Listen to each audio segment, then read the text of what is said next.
Greetings and salutations, everybody. Welcome back for my latest review slash recommendation here. For those new, I put up these little reviews and recommendations for films, shows, books, games, and so on. I try to focus on only what I enjoy rather than ranting about what I didn't like, which is why I'm making this video for Serpent and the Rainbow from 1988. But before I continue, a quick reminder, if you enjoy this video, please give a thumbs up, consider subscribing and hitting that bell icon so that way you'll get a notification for whenever I upload, which is usually 1 to 2 times a week. Share this video and channel around, and while you're here, check out my back catalog as it really does help out the channel quite a bit. Now that that's out of the way, The Serpent and the Rainbow from 1988, starring Bill Pullman, Kathy Tyson, and Paul Winfield, amongst others, and directed by none other than Wes Craven. Synopsis for this is as follows. In 1985, after successful research in Amazonas, Dr. Dennis Allen from Harvard is invited by the president of a Boston pharmaceuticals industry, Andrew Cassidy, to travel to Haiti to investigate the case of a man named Christophe that died in 1978 and has apparently returned to life. Andrew wants samples of the voodoo drug that was used in Christophe to be tested with the intention of producing a powerful anesthetic. Dr. Allen travels to meet Dr. Marielle Duchamp, that is treating Christophe, and arrives in Haiti in a period of revolution. Soon, Allen is threatened by the chief of the feared Tonton Marcus d'Argent Petrade, who is a torturer and powerful witch. Allen learns that death is not the end, but just the beginning of his journey to hell. Now, that synopsis is from IMDb, but it's not the official one. I decided on this one because it made a little bit more sense, provide a little bit more info about it. It was actually provided by a user by the name of Claudio Covalho from Rio de Janeiro, Brazil. So yeah, an anthropologist played by Pullman, as it states, gets wrapped up in some of the local issues such as this revolution that breaks out, which is actually something that happened while they were filming, and they had to change some of the filming locations to the Dominican Republic to finish the film. It comes across as corrupted law enforcement, grifters, and various other obstacles in the way. Basically, the way that this drug works is that somebody would be drugged, they would pass out, and they're in such a deep sleep from this that their vitals appear to be flatlined. During that time, they are, for all intents and purposes, per the methods to determine they are dead.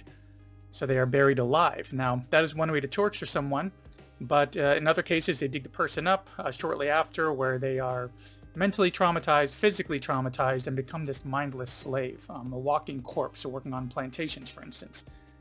The creepiest thing about this, though, is that it's based loosely on a true story, not the actual people or plot, but that at the time that this film was made, this drug did theoretically exist. It was being used to enslave some people. I remember seeing stories at the time, at around the time that this film came out, about the actual situation around this situation, people being drugged with this thing.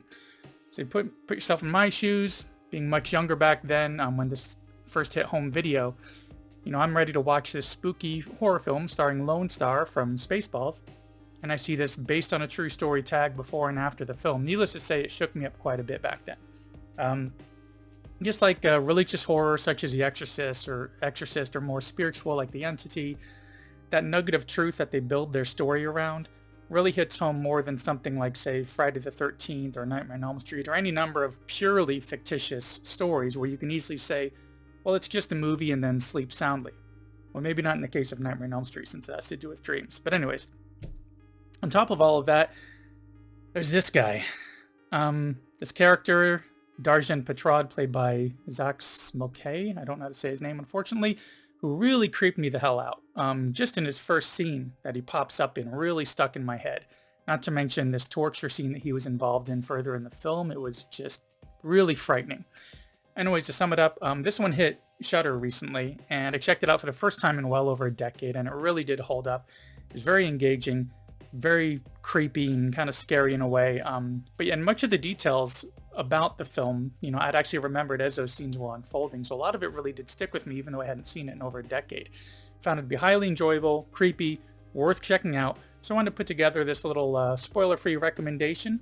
Not that there's too much to spoil in it, honestly. There's no huge twists, no, big reveals. Just a sensitive and dangerous situation for anthropologist character to kind of work his way through. Yeah, all of this for him to just try to get his hands on this drug so they could hopefully use it to help people instead of kill or enslave them.